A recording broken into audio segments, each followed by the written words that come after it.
இன்னைக்கு நான் சொல்றேன், உன் ஜெபங்கள் வீணாய் போவது இல்லை. ஹல்லேலூயா. If God is silent, அவர் ஏதோ ஒண்ணு அதுக்கு பின்னால செஞ்சுக்கிட்டு இருக்கிறாருன்னு அர்த்தம். எத்தனை பேர் ஆமென் சொல்றீங்க? மல்கியா தீர்க்கதரிசன புஸ்தகத்துக்கு அப்புறம் 400 வருஷம் தேவன் அமைதியாயிருந்தார்.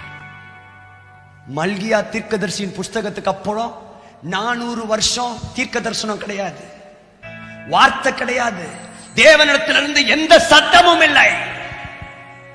ஆனால் அதற்கு பிறகுதான் இயேசு கிறிஸ்துவின் பிறப்பு உண்டானது.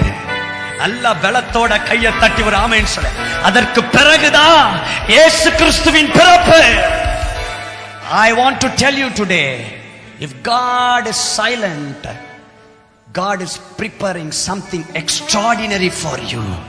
உனக்காய் நீ அறியாததும் உனக்கு எட்டாததுமான பெரிய காரியத்தை கர்த்தர் உனக்காய் ஆயத்தம் பண்ணி கொண்டிருக்கிறார்.